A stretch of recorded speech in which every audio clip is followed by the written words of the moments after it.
அனைவருக்கும் இனிய காலை வணக்கம். நான் டாக்டர் ஹரிஹரன், இயக்குனர், தென்றல் ஐஏஎஸ் அகாடமி, காரைக்குடி. தினந்தோறும் அனைத்து போட்டித் தேர்வுகளுக்கும் தேவையான நடப்பு நிகழ்வுகள் அப்படிங்கிறத சப்ஜெக்ட் வாரியாக நம்ம பார்த்துட்டு வரோம். அந்த அடிப்படையில் இன்னைக்கு மார்ச் 17ஆம் தேதி இன்னைக்கு நாளிதழ்களில் வந்திருக்கக்கூடிய மிக முக்கியமான போட்டித் தேர்வுகளுக்கு தேவையான நடப்பு நிகழ்வுகளை நம்ம ஜிகே அப்டேஷனோட இன்னைக்கு பார்க்கலாம். ரொம்ப முக்கியமானது, இன்னைக்கு எல்லா செய்தித்தாள்களுமே தலைப்பு செய்திகளாக வந்திருக்கிறது 18வது மக்களவை தேர்தல் அப்படிங்கிற ஒரு அப்டேஷன் அப்படிங்கிறதா இப்போ வந்திருக்கு. இந்த 18வது மக்களவை தேர்தல் அப்படிங்கிறது எத்தனை கட்டங்களாக நடைபெற இருக்கு அப்படின்னு சொல்லி பார்த்தீங்கன்னா 7 கட்டங்களாக நம்முடைய மக்களவை தேர்தல் அப்படிங்கிறது நடைபெற இருக்கிறது அப்படின்னு சொல்லியிருக்கிறாங்க. குறிப்பாக இது ஏப்ரல் 19ஆம் தேதி ஆரம்பிக்கப்பட இருக்கிறது. ஜூன் 1ஆம் தேதி அப்படிங்கிறது 7 கட்டங்களாக நடைபெற இருக்கிறது. ஸோ எப்போ வாக்கு எண்ணிக்கை அப்படிங்கிறது பார்த்தீங்க அப்படின்னு சொன்னால் நமக்கு ஜூன் 4ஆம் தேதி அப்படிங்கிறது வாக்கு எண்ணிக்கை அப்படிங்கிறது நடைபெறுகிறது. ஸோ எப்பப்போ அந்த மாதிரி அதே போல் இந்த 18வது மக்களவை தேர்தல் அப்படிங்கிறது போக 4 மாநிலங்களுக்கு பேரவை தேர்தல், அதாவது லெஜிஸ்லேட்டிவ் அசம்பிளி எலெக்ஷன் அப்படிங்கிற சட்டப்பேரவை தேர்தல் அப்படிங்கிறதும் நடைபெற இருக்கிறது அப்படிங்கிறது ரொம்ப ரொம்ப முக்கியமானது இன்னைக்கு உண்டான கரண்ட் அஃபேர்ஸ் அப்டேஷன்ஸில். ஸோ முதலாவது தகவல் அப்படிங்கிறது மக்களவை தேர்தல் 7 கட்டங்களாக நடைபெற இருக்கிறது. சரியாக ஏப்ரல் 19ஆம் தேதி அப்படிங்கிறது முதல் கட்ட தேர்தல் அப்படிங்கிறது. ஸோ தென் பார்த்தீங்கன்னா நமக்கு ஜூன் 1ஆம் தேதி வரைக்கும் 7 கட்டமாக நடைபெறுகிறது. தமிழகத்தை பொறுத்தவரை ஒரே கட்ட தேர்தல் 19வது நாள் ஏப்ரல் 19 அப்படிங்கிறது நடைபெற இருக்கிறது.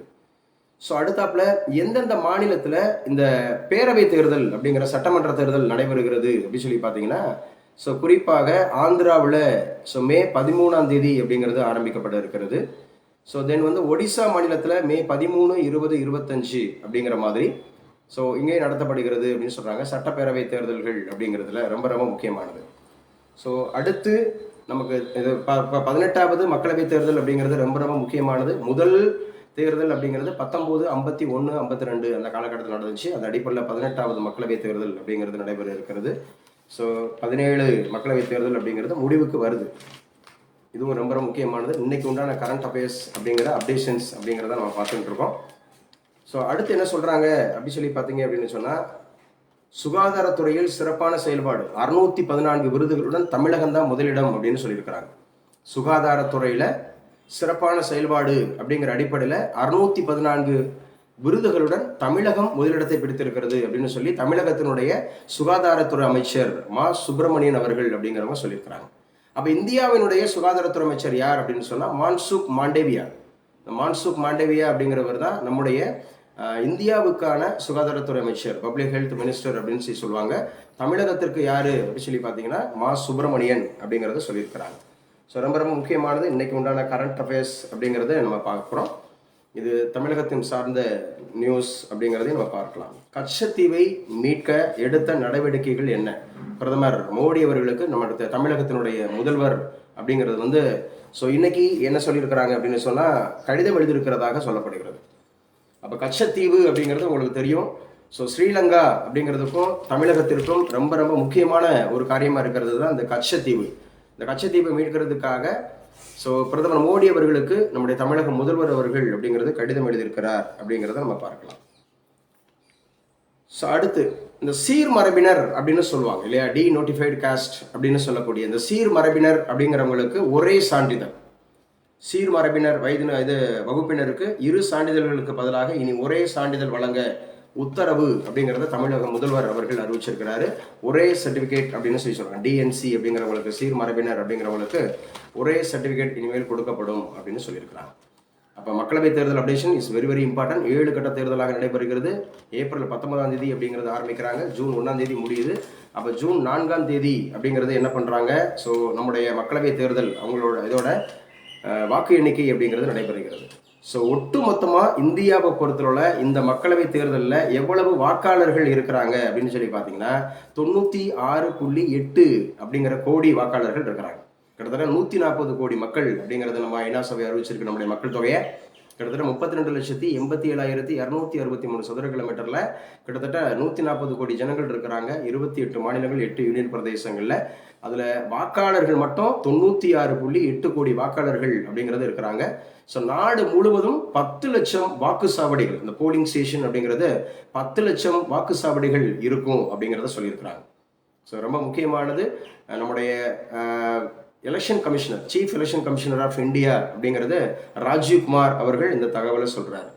ஸோ மக்களவை தேர்தலுக்கு பிறகு ஜம்மு காஷ்மீரில் தேர்தல் நடக்கும் அப்படிங்கிறதே சொல்லியிருக்கிறாங்க. ஏன்னா ஜம்மு காஷ்மீரில் 2019 பிறகு ஸோ தொடர்ந்து அங்கே ஆட்சி அப்படிங்கிறது வந்து பார்த்தீங்கன்னா ஸோ நேரடி மக்களாட்சி இல்லாமல் இருக்குது. ஸோ அங்கேயும் தேர்தல் நடத்தப்படும்னு சொல்லியிருக்கிறாங்க.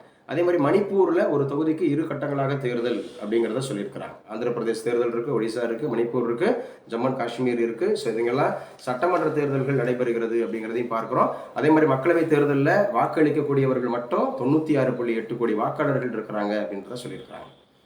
ஸோ அதே மாதிரி விளவங்கோடு அப்படிங்கிற தொகுதிக்கு ஏப்ரல் 19 இடைத்தேர்தல் அப்படின்னு சொல்லியிருக்கிறாங்க. ஏன்னா விளவங்கோடு அப்படிங்கிற தொகுதியினுடைய எம்எல்ஏ அப்படின்னு சொல்றாங்க விஜயதாரணி அப்படிங்கிறவங்க ராஜினாமா செய்துட்டாங்க. ஏற்கனவே அவங்க வந்து காங்கிரஸ்ல இருந்து அந்த தொகுதியிலிருந்து சட்டமன்ற தேர்தலுக்கு ஜெயிச்சாங்க. இப்போ அவங்க பிஜேபி அப்படிங்கிறதுக்கு அவங்க மூவ் ஆயிட்டதுனால விளவங்கோடு அப்படின்னு சொல்லக்கூடியது. ஸோ விளவங்கோடு சட்டப்பேரவை அப்படிங்கிற தொகுதிக்கு ஏப்ரல் 19 இடைத்தேர்தல் நடைபெற உள்ளது. ஏப்ரல் 19 தான் நம்முடைய முதல் கட்ட தேர்தல் அப்படிங்கிறது நமக்கு நடைபெற இருக்கிறது. அதே நாளில் தமிழகத்தில் ஸோ விளவங்கோடு அப்படிங்கிற சட்டமன்ற தொகுதிக்கும் இடைத்தேர்தல் நடைபெற இருக்கிறது. இடைத்தேர்தல் அப்படின்னு சொன்னாவே யாராவது இறந்துட்டாலோ அல்லது ராஜினாமா பண்ணிட்டாலோ அல்லது காலியாக இருக்கும்போது இடைத்தேர்தல் அப்படிங்கிறது நடைபெறும் அப்படிங்கிறது. ஸோ அடுத்து என்ன சார் இன்னைக்கு உண்டானதுல மிக முக்கியமாக சொல்லியிருக்கிறாங்க அப்படின்னு சொல்லி பார்த்தீங்கன்னா, இடஒதுக்கீடு உச்சவரம்பை 50% மேல் உயர்த்த காங்கிரஸ் உறுதி. மல்லிகா அர்ஜுனா கார்கே அப்படிங்கிறவர் நம்முடைய காங்கிரசினுடைய பொதுச் செயலாளர் அப்படிங்கிறது உங்களுக்கு தெரியும். மல்லிகா அர்ஜுனா கார்கே அவர் சொல்லியிருக்கிறார், இடஒதுக்கீடு உச்சவரம்பை 50% மேல உயர்த்த நடவடிக்கை எடுக்கப்படும் அப்படின்னு சொல்லி தேர்தல் அறிக்கையாக அறிவிச்சிருக்கிறாங்க அப்படிங்கிறத பார்க்கிறோம். ஸோ அடுத்தாப்புல ரொம்ப முக்கியமானது அப்படிங்கிறது இன்னைக்கு கரண்ட் அஃபேர்ஸ் அப்படிங்கிறது, தேர்தல் நாளில் நேரடி கண்காணிப்பில் ஈடுபடுவேன் அப்படின்னு சொல்லி மேற்கு வங்க ஆளுநர் அப்படிங்கிறத சொல்லியிருக்காரு. மேற்கு வங்க ஆளுநர் யாரு அப்படிங்கிறத நம்ம பார்க்கலாம். ஸோ தேர்தல் நாட்களில் நேரடி கண்காணிப்பில் ஈடுபடுவேன் அப்படின்னு சொல்லி சிவி ஆனந்த போஸ் அவர் தான் மேற்கு வங்காளத்தினுடைய ஆளுநர். சிவி ஆனந்த போஸ் அவர் சொல்லியிருக்கிறார். ஏன்னா மேற்கு வங்காளத்தினுடைய முதலமைச்சர் மம்தா பானர்ஜி சமீபத்தில் வந்து பார்த்தீங்க அப்படின்னு சொன்னால் வீட்டிலேயே ஒரு சிறு அதமாக இருக்கக்கூடிய ஒரு விபத்தை சந்திச்சாங்க, தலையில் அடிபட்டிருக்கு அப்படிங்கலாம் பார்த்தோம். ஸோ வெஸ்ட் பெங்கால் அப்படிங்கிறதுல முழு தொகுதியும் இந்த மக்களவை தேர்தல் அப்படிங்கிறதுல வந்து முழு தொகுதியும் அவங்க வந்து 42 தொகுதி அப்படிங்கிறதுலையும் அவங்க தான் ஃபுல்லாக நிற்கிறாங்க அப்படிங்கிறத பார்க்கணும். அதுக்கப்புறம் தேர்தல் பத்திர விவகாரம் அப்படிங்கிறது உச்சநீதிமன்றம் அப்படிங்கிறது எஸ்பிஐ பேங்க் அப்படிங்கிறதுக்கு கெடு விதித்திருந்தது. அதை சொல்லியிருக்கிறாங்க. இன்னும் அது கூடுதலான காரியங்கள் எந்தெந்த கட்சிகள் எவ்வளோ கோடிகள் வசூலிக்கப்பட்டிருக்கிறது அப்படிங்கிறத குறித்து உச்சநீதிமன்றம் தொடர்ந்து தேர்தல் ஆணையத்தையும் பிளஸ் வந்து எஸ்பிஐயும் கேட்டுருக்கு அப்படிங்கிறது இதுவும் ரொம்ப முக்கியமானது. கட்சி நன்கொடைகளை கண்காணிக்க அமைப்பு தேவை, இது தலைமை தேர்தல் ஆணையர் சொல்லியிருக்கிறார். ராஜீவ்குமார் அவர்கள் கட்சியோட நன்கொடைகளை கண்காணிக்கிறதுக்கு அதை விஜிலன்ஸ் பண்ணுறதுக்கு ஒரு ஆர்கனைசேஷன் அப்படிங்கிறது தேவை அப்படிங்கிறத சொல்லியிருக்கிறார். இதுவும் ரொம்ப முக்கியமானது. அதே மாதிரி தேர்தல் பத்திர விவகாரம் அப்படிங்கிறது இந்த எலெக்ஷன் அந்தமாக இருக்கக்கூடிய அக்ரிமெண்ட், இந்த எலெக்ஷன் அப்படிங்கிறது வந்து பார்த்தீங்க அப்படின்னு சொன்னால் அந்த பத்திரம் விவகாரத்தில் உச்சநீதிமன்றத்தில் கண்காணிப்பு விசாரணை தேவை அப்படிங்கிறது காங்கிரஸ் வலியுறுத்தி இருக்கு. ஸோ திரும்ப இதை சொல்லிட்டே இருக்கிறாங்க. ஸோ இதவும் நம்ம பார்த்துக்கலாம். இது மெயின்ஸுக்கு ரொம்ப முக்கியமானதாக இருக்கும். இந்த கட்சி நன்கொடைகளாக இருக்கட்டும், அதே மாதிரி தேர்தல் பத்திரங்கள் அப்படிங்கிறது எலெக்ஷன் பாண்ட் அப்படிங்கிறதுக்கும் ஸோ கண்டிப்பாக மெயின்ஸில் ஒரு கேள்வி கேட்கறதுக்கான வாய்ப்புகள் இருக்குது. அப்புறம் நேற்று தினம் பார்த்தோம் நம்முடைய கரண்ட் அஃபேர்ஸில். ஸோ தெலுங்கானாவில் முன்னாள் முதலமைச்சர் சந்திரசேகர ராவ் அவங்களுடைய மகள் அப்படிங்கிறவங்க கவிதா அவங்க வந்து இந்த கலால் கொள்கை ஊழல் அப்படிங்கிறதுல அவங்க வந்து கைது செய்யப்பட்டாங்கன்னு சொல்லி அதில் கவிதாவுக்கு 23 வரை மார்ச் 23 வரை நீதிமன்ற காவல் அப்படிங்கிறத சொல்லியிருக்கிறாங்க. ஸோ அடுத்து என்ன சார் முக்கியமானது இன்னைக்கு கரண்ட் அஃபேர்ஸில் அப்படின்னு சொல்லி பார்த்தோம்னா, ஐநா சபையில் பாகிஸ்தான் சார்பில் வரைவு தீர்மானம் அப்படிங்கிறத சொல்லியிருக்கிறாங்க. என்னதுங்க இந்த வரைவு தீர்மானம்? முஸ்லிம்கள் மீதான வெறுப்புணர்வுக்கு எதிராக ஐநாவில் கொண்டு வரப்பட்ட வரைவு தீர்மானம் மீது வாக்களிக்காமல் இந்தியா புறக்கணித்தது அப்படின்னு சொல்றாங்க. இந்த ஐநா சபை ரொம்ப முக்கியமானது. 193 நாடுகள் அங்க வைக்கக்கூடியது. 1945 அக்டோபர் 24 ஆரம்பிக்கப்பட்டது ஐநா சபை. இது அக்டோபர் 30 தான் வந்து பார்த்தீங்கன்னா உறுப்பு நாடுகள் எல்லாம் கையெழுத்து போட்டாங்க. அதில் இந்தியா கையெழுத்திட்ட ஆண்டுன்னு கேட்டாவே 1930 அப்படிங்கிறத ஞாபகம் வச்சுக்கணும். சாரி, 1945 அக்டோபர் 30ங்கிறத ஞாபகம் வச்சுக்கணும். ஐநா சபை தினம்னாவே அக்டோபர் 24 அப்படிங்கிறதையும் நம்ம ஞாபகம் வச்சுக்கணும். அது ரொம்ப ரொம்ப முக்கியமானது. ஐநா சபையோட ஹெட் குவார்ட்டர்ஸ் அப்படிங்கிறது வந்து அமெரிக்காவில் தான், நியூயார்க்கில் இருக்குது அப்படிங்கிறது உங்களுக்கு தெரியும். ஆனால் ரொம்ப முக்கியமானது என்ன அப்படின்னு சொன்னால், ஐநா சபையே முதல் உலகப்போர் 19, 14, 18, அதே மாதிரி இரண்டாவது உலகப்போர் 19, 30, 39, 45, இரண்டாவது உலகப்போர் 19, 39, 45, இந்த 2 உலகப்போர்களை முடிவுக்கு கொண்டு வந்து உலக நாடுகளிடையே அமைதியை உண்டாக்குறதுக்கு தான் ஐநா சபை அப்படிங்கிறது. ஐநா சபையில் ஒரு தீர்மானம் அப்படிங்கிறது பாகிஸ்தான் சார்பில் கொண்டு வந்திருக்கிறாங்க. முஸ்லீம்கள் மீதான வெறுப்பு உணர்வு அப்படிங்கிறது இருக்கக்கூடாதுங்கிறதுக்கான ஒரு தீர்மானம். அதுக்கு வாக்களிக்காம இந்தியா அப்படிங்கிறத புறக்கணிச்சிருக்கு அப்படிங்கிற ஒரு செய்தி அப்படிங்கிறத சொல்லியிருக்கிறாங்க. ஸோ இன்னைக்கு உண்டான கரண்ட் அஃபேர்ஸில் ஸோ இது எல்லாமே ரொம்ப ரொம்ப முக்கியமானது அப்படிங்கிறத பார்த்துட்டு இருக்கோம். டெய்லி அப்டேட் பண்ணுங்க சப்ஜெக்ட் வைஸ். இப்போ உச்சநீதிமன்றம் இருக்குன்னா, உச்சநீதிமன்றம்ங்கிறது இந்தியன் கான்ஸ்டிடியூஷன், இந்தியன் பாலிட்டியில் இந்தியன் கான்ஸ்டிடியூஷனில் ஆர்டிகல் 124 147 வரை வரும். அப்போ உச்சநீதிமன்றம் அப்படின்னு சொன்னாவே ஆரம்பத்தில் 1774 அப்படிங்கிறது வெஸ்ட் பெங்கால் கல்கட்டாவில் தான் இருந்துச்சு. அப்போ டெல்லிக்கு அது எப்போ வந்துச்சு அப்படின்னு சொல்லி பார்த்தீங்கன்னா 1950 ஜனவரி 28 வர ஆரம்பிச்சது. ஸோ இப்போ இருக்கக்கூடியவர் 50வது உச்சநீதிமன்ற தலைமை நீதிபதி அப்படிங்கிறவர் தான் இப்போ இருக்கிறார். ஸோ உச்சநீதிமன்றம் அப்படிங்கிறது தான் வந்து பார்த்தீங்கன்னா ஆபெக்ஸ் கோர்ட் ஆஃப் இந்தியா. உச்சநீதிமன்றத்துக்கு வேறு எங்குமே கிளைகள் கிடையாது. அதோட ஹெட் குவார்ட்டர்ஸ் அப்படிங்கிறது டெல்லியில் தான் இருக்குது. ஸோ உச்சநீதிமன்றம்னாவே நம்ம நல்லா புரிஞ்சு வச்சுக்கிறணும். ஸோ 34 நீதிபதிகள் இருக்கிறாங்க, தலைமை நீதிபதி உள்பட அப்படிங்கிறத ஞாபகம் வச்சுக்கணும். ஸோ அடுத்து என்ன சார் இன்னைக்கு உண்டான சர்வதேச நியூஸ் அப்படின்னு பார்த்தீங்கன்னா, இஸ்ரேல் ஹமாஸ் பேச்சுவார்த்தை மீண்டும் தொடக்கம் அப்படின்னு சொல்லியிருக்கிறாங்க. இந்த இஸ்ரேல் அப்படிங்கிறது உங்களுக்கு தெரிஞ்சிருக்கும். 1948 அவங்க சுதந்திரம் வாங்கினாங்க, தனிநாடாக அறிவிச்சாங்க. அதுக்கு முன்னாடி பாலஸ்தீனம் அப்படிங்கிறது அது ஆட்சி பகுதியாக இருந்தது. ஸோ ஹமாஸ் அப்படிங்கிற தீவிரவாதிகள் கடந்த அக்டோபர் 7 5000 ஏவுகணை அப்படிங்கிறத ஒரே நாள் ஏவுனாங்க. அதற்கு பதிலடியாக இஸ்ரேல் தொடர்ந்து ஹமாஸ் படையினரையும் ப்ளஸ் பாலஸ்தீன நாட்டில் இருக்கக்கூடியவர்களுக்கும் ஸோ அந்த மாதிரி தொடர்ந்து அந்த மாதிரி தாக்குதல் நடத்திட்டு வராங்க.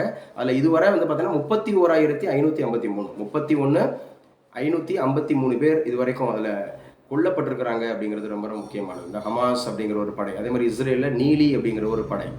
ஸோ நாங்கள் ஒருபோதும் நாங்கள் வந்து பார்த்தீங்கன்னா இந்த போரை நிறுத்தவே மாட்டோம் அப்படின்னு இஸ்ரேலோட ஸோ பிரதமர் அப்படிங்கிற ஒரு பெஞ்சமின் நெதன்யாகு அப்படிங்கிறவர் தெரிவிச்சிருந்தார்.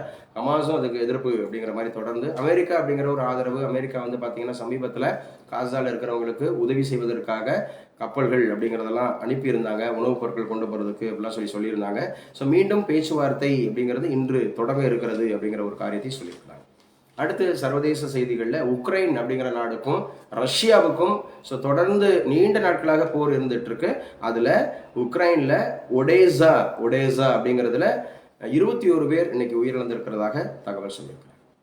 அதே மாதிரி ஹவுதிக்கள், இந்த ஏமன் நாட்டு அப்படிங்கிற ஹவுதிக்கள் அப்படிங்கிறவங்க, ஏமன் நாடு அப்படிங்கிறது ஞாபகம் வச்சுக்கணும். இந்த இந்திய பெருங்கடல் பகுதியில் சவுத் இந்தியன் ஓஷனில் மீண்டும் தாக்குதல். இந்த ஹவுதிக்கள் வந்து எச்சரிக்கை என்ன சொல்லியிருக்கிறாங்க,